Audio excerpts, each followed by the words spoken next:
Baik, bismillahirrahmanirrahim. Assalamualaikum warahmatullahi wabarakatuh. Bagaimana kabarnya anak-anakku sekalian?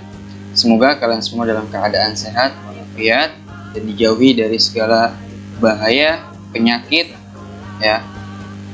Dan juga tetap semangat belajarnya, ya. Study by heart and keep spirit. Baik, langsung saja pelajaran kita kali ini yaitu fikih, ya, fikih lesson, ya. Masih membahas makan haram. Mungkin minggu lalu kita sudah membahas makanan halal dan sekarang kita akan membahas, ya, materi tentang makan haram. Makanan haram. Manusia, makhluk ciptaan Allah yang paling sempurna dibandingkan dengan makhluk ciptaan Allah yang lainnya. Manusia diberikan akal sekaligus nafsu sebagai potensi yang harus digunakan dengan sebaik-baiknya. Dengan akal yang dibimbing wahyu dari Allah yang diturunkan malaikat Jibril kepada Nabi Muhammad SAW berupa Al-Quran dan melalui ajaran Nabi Muhammad SAW berupa hadits. Manusia dapat mempedomani dalam hidupnya.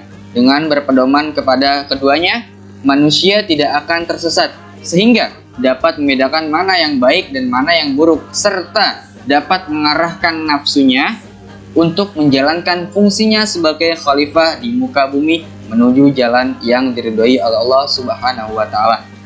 Dari sekian banyak nafsu yang dimiliki oleh manusia, di antaranya adalah nafsu atau keinginan untuk memenuhi kebutuhan jasmaninya berupa makanan, ya. Karena kita sedang membahas tentang makan halal dan makan haram. Tidak semua makanan itu boleh untuk dimakan, ya. Tidak semuanya. Nah, maka dari itu kita kaji lagi, ya. Kita pelajari lagi tentang makan haram ini. Dan adapun makanan yang diharamkan oleh Allah dan Rasul-Nya, makanan yang tidak baik dan menjijikan harus tinggalkan. Sebagaimana firman Allah Subhanahu wa Ta'ala dalam surat Al-A'raf ayat 157. A'udzubillahi minasyaitonirrajim. Bismillahirrahmanirrahim. Wa yuhilla lahumut thayyibati wa yuharrimu 'alaihimul khaba'ith. Ya, yang mana artinya Allah menghalalkan kepada mereka, ya, kepada kita, kepada kalian, ya, segala yang baik-baik, ya. Allah udah menghalalkan yang baik-baik dan mengharamkan kepada mereka, ya, kepada kita, yaitu segala yang buruk-buruk, ya. Quran surat Al-A'raf ayat 157. Ya, Allah sudah menghalalkan yang baik-baik, ya, yang halal, ya. Kemudian dan haram, ya, bagi kita itu yang buruk-buruk. Ya, jadi yang halal kita cari, kita ambil, ya, kita boleh makan. Kemudian haram itu ditinggalkan. Kemudian makan haram itu ada dua, ya. Pertama itu karena apa? Karena zatnya, ya. Haram karena zatnya. Yang kedua, haram karena cara memperolehnya. Nah, kenapa sih makan itu bisa haram? Oh, mungkin karena haram zatnya. Oh, mengandung apa? Zat kimia kah gitu? Mengandung racun kah, ya? Kita tidak tahu. Kemudian yang satu lagi yaitu haram karena cara memperolehnya. Nah, makanan itu bisa haram, ya, dengan cara apabila ada orang yang mencuri makanan tersebut, ya, misalkan. Kemudian hasil kita beli dari makanan itu boleh merampok, ya, misalkan contoh. Nah, itu makan itu bisa haram, ya. Nah, makan haram dengan sendirinya. Ya, ini ada beberapa makan haram dengan sendirinya, ya, atau dengan zatnya, yaitu bangkai, ya, kecuali ikan dan belalang. Kenapa sih kok bangkai hewan itu nggak boleh atau haram untuk dimakan, tapi ikan itu dan belalang itu boleh? Nah, nanti akan kita bahas, ada pembahasannya. Kemudian darah. Yang ketiga daging babi. Yang keempat makanan atau buah-buahan yang sudah busuk atau basi. Yang kelima hewan halal yang disembelih tidak sesuai dengan syariat Islam. Contohnya apa? Misalkan menyembelihnya tidak menyebutkan nama Allah, nanti akan kita bahas. Kemudian yang keenam itu makanan yang menjijikan, kotor, dan membahayakan juga untuk tubuh. Makanan haram karena tercampur zatnya. Yang pertama, contohnya itu nasi goreng yang menggunakan minyak dan daging babi. Yang kedua, makanan ringan yang diolah dengan bahan-bahan yang haram. Yang ketiga, ada makanan yang busuk tapi diolah lagi. Nah, itu banyak juga ya. Kadang di Indonesia itu ya ada aja gitu ya, makanan yang sudah busuk, yang sudah basi itu diolah kembali sama pedagang-pedagang ya. Makanya kalian hati-hati ya, jangan sampai kalian itu sakit ya karena zat tersebut ya. Biasanya ada tukang-tukang jajanan, bukannya saya nakut-nakutin, tapi kalian itu harus hati-hati karena kesehatan itu penting ya, jasmani kita itu penting ya, nikmat ya. Jadi jangan disakitin dengan cara kalian itu makan makanan yang tidak bergizi ya, terus jajan sembarangan ya, jangan sampai. Kemudian yang terakhir ada makanan yang mengandung racun. Nah, ini yang tadi saya maksud, atau zat-zat yang membahayakan untuk tubuh. Nah, selain itu ada pula makanan yang haram karena cara memperolehnya. Nah, ini yang tadi saya bilang tadi ya, seperti mencuri. Nah, kemudian hasil korupsi uangnya kemudian dibelikan makanan, maka makanan itu bisa menjadi haram. Makanan yang zatnya halal dapat menjadi haram jika cara memperolehnya itu tidak benar atau tidak sesuai dengan cara-cara yang dibenarkan dalam agama Islam. Misalnya dengan cara mencuri, merampok, menipu, berjudi, mencopet, dan hasil korupsi. Oleh karena itu pekerjaan yang kita lakukan harus pekerjaan yang halal. Ya, karena jika kita mencari nafkah dengan cara yang diharamkan oleh Allah dan Rasul-Nya, pekerjaan haram dapat merugikan diri kita sendiri dan juga orang lain, rugi semuanya ya. Kalau kita merampok, kita mencuri ya, kita merampok ya, korupsi ya, mencuri ya, sama saja ya. Ya, itu dapat merugikan diri kita sendiri dan juga merugikan orang lain ya. Intinya rugi ya. Jangan sampai kita itu mencari nafkah ya. Mencari nafkah itu yang haram ya, jangan sampai. Jadi udahlah ya, Allah itu kan sudah menghalalkan yang baik-baik dan mengharamkan yang buruk. Ya, jadi udah jauhi yang dilarang oleh Allah dan dekati ya, ambil yang baik-baiknya, yang halalnya. Lanjut, Allah Subhanahu wa taala dalam Al-Qur'an surat Al-Baqarah ayat 275 ya. A'udzubillahi minasyaitonirrajim. Bismillahirrahmanirrahim. Alladzina ya'kuluna riba la yaqumuna illa kama yaqumul ladzi yatakhabbathu syaitanu minal masi. Yang mana artinya orang-orang yang memakan riba, ya hasil riba, tidak dapat berdiri sendiri ya, melainkan seperti berdirinya orang yang kemasukan syaitan karena ia gila. Quran surat Al-Baqarah ayat 275. Kemudian ada juga jenis makanan yang haram untuk dimakan, yaitu adalah sebagai berikut. 1. Bangkai binatang.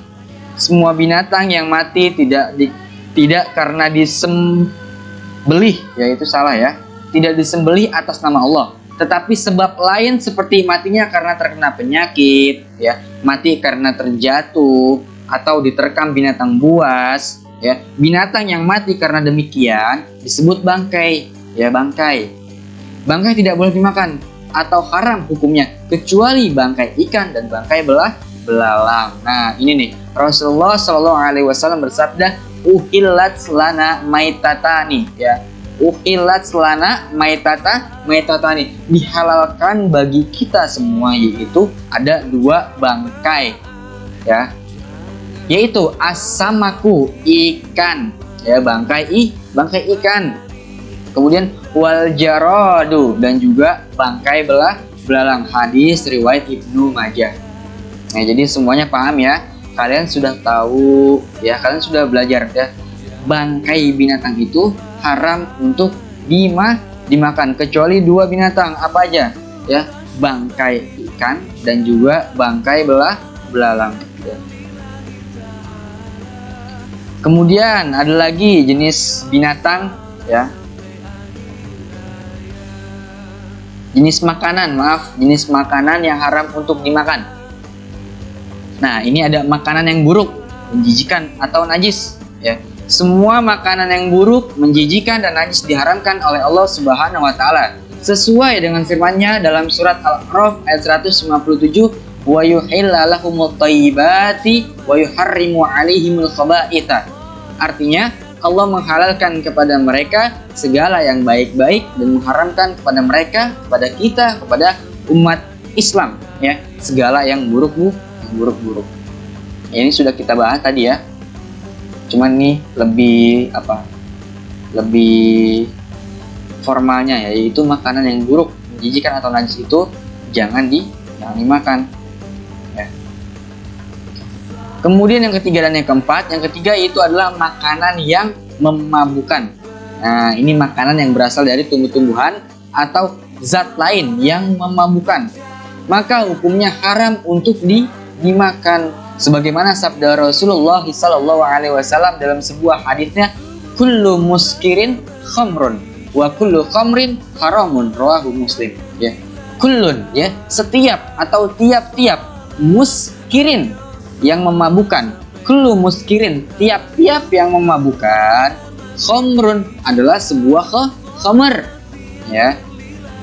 Wa kullu khamrin, dan semua khamr itu haramun, hukumnya haram, hadis riwayat Muslim. Jadi setiap yang memabukkan ya adalah sebuah khamr, dan semua khamr itu hukumnya haram ya. Kadang kan sekarang itu banyak ya makanan yang memabukkan, seperti berita-berita di televisi ya.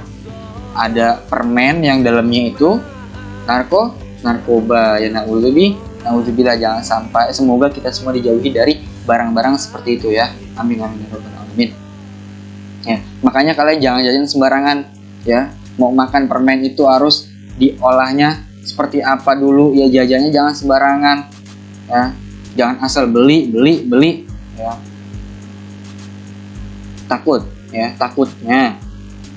Takutnya itu dalamnya nanti ada narkoba atau zat-zat yang memabukkan ya, racun ya, kita kan tidak tahu ya. Pedagang itu biasanya ketika mengolahnya itu seperti apa kita tidak tahu ya. Yang kita tahu itu kita makan terus sakit perut, terus udah ya, ada yang mencret, ada yang buang air besar ya, kita tidak tahu. Jadi jangan jajan sembarangan ya, jajannya yang bergizi ya, yang sehat, kemudian juga yang udah pasti halal ya. Kemudian ada makanan yang haram, itu apa? Babi, sudah pasti dong ya. Al-Quran menjelaskan bahwa daging babi haram untuk dimakan, termasuk dalamnya kulit, tulang, dan semua bagian dari hewan babi tersebut. Sebagaimana firman Allah Subhanahu wa taala, innama harrama alaikumul maitata wad dama wal lahmal khinziri wa ma uhilla bihi li ghairillah. Apa ini? Wa ma ahalla ya. Wa ma uhilla bihi li ghairillah. Nah, dalam surat Al-Baqarah ayat 173 yang artinya sesungguhnya dia hanya mengharamkan, Allah hanya mengharamkan atasmu bangkai ya, darah, daging sapi ya, tulangnya juga tidak boleh ya, semua bagian-bagian dari hewan babi itu tidak boleh ya. Dan daging hewan yang disembelih dengan menyebut nama selain Allah ya. Kalau kalian pernah lihat sebuah video ya, ada anjing, maaf ya sebelumnya, ada anjing, ada babi yang itu diolahnya di sebuah pabrik ya. Di sebuah pabrik itu biasanya mereka itu langsung aja gitu ya, langsung jagal ya, dipotong gitu aja ya, tanpa membaca bismillah ya. Kalau dalam syariat Islam itu kan kita selalu pasti ya, kalau menyembelih itu pasti kita baca bismillah, tapi mereka itu tidak ya. Mereka itu ya udah, kalau potong ya potong aja ya. Di sebuah pabrik itu biasanya ada alat mesin itu yang jalan sendiri, nanti dia bisa motong sendiri ya. Bahkan mesin yang motong, bukan orang langsung ya. Dan itu tidak diperbolehkan oleh agama kita ya, agama Islam ya, syariat kita. Jadi jangan sampailah ya kalian itu makan hewan babi ya. Mau kulitnya, mau tulangnya ya, sama aja, nggak boleh. Kemudian yang kelima, ada binatang yang disembelih tidak menyebut nama Allah. Nah, itu diharamkan ya. Binatang yang halal untuk dimakan, jika disembelih tidak menyebut nama Allah, tidak baca bismillah, maka menjadi haram untuk dimakan, sebagaimana firman Allah Subhanahu wa taala, innama harrama alaikumul maitata wad dama walahmal khinziri wa ma ahilla bihi li ghairillah, yang artinya sesungguhnya dia hanya mengharamkan atasmu bangkai, darah, daging babi, dan daging hewan yang disembelih dengan menyebut nama selain Allah ya. Tadi juga sudah kita bahas ya, Quran surat Al-Baqarah ayat 173. Dan yang keenam, benda yang membahayakan. Nah ya, benda yang membahayakan tubuh dan jiwa manusia hukumnya haram untuk dimakan, seperti racun atau zat lainnya yang mematikan ya. Seperti tadi yang sudah saya jelaskan ya, permen dalamnya itu tahu-taunya ada narkobanya, kan kita tidak tahu. Sebagaimana firman Allah, wala tulqu bi aidikum ila tahlukah ya, dan janganlah kamu menjatuhkan diri sendiri ke dalam kebinasaan ya. Artinya apa? Artinya kita itu tidak boleh menjatuhkan diri kita sendiri ke dalam kesengsaraan, kebinasaan, kematian ya. Karena makanan yang berbahaya kita bisa meninggal ya. Ya ini ya, contohnya seperti racun ya, atau zat-zat yang lainnya ya. Banyak bahan-bahan kimia ya, terus juga tumbuh-tumbuhan yang memabukkan ya. Jadi seperti itu ya. Kalian sudah tahu, kalian sudah belajar, jauhi apa yang dilarang oleh Allah. Thanks, study by heart and keep spirit ya. Terima kasih semuanya ya. Jangan lupa belajar bersungguh-sungguh, study by heart and keep spirit, dan tetap semangat meskipun kita belajar dalam keadaan seperti ini ya. Tidak jadi masalah untuk kalian dan untuk kita semuanya. Jadi tetap semangat ya. Jangan putus asa ya. Pokoknya semangat ya untuk anak-anak Bapak ya, yang saya cintai semuanya ya. Terima kasih ya. Mungkin nanti soalnya akan saya berikan secara terpisah ya. Ini materinya, nanti soalnya akan terpisah. Nanti akan saya lihat di buku fikihnya halaman berapa yang sekiranya kalian bisa kerjakan. Baik, terima kasih ya. Mungkin cukup sekian dari saya. Kurang dan lebihnya saya mohon maaf. Wabillahi taufiq wal hidayah. Wassalamualaikum warahmatullahi wabarakatuh.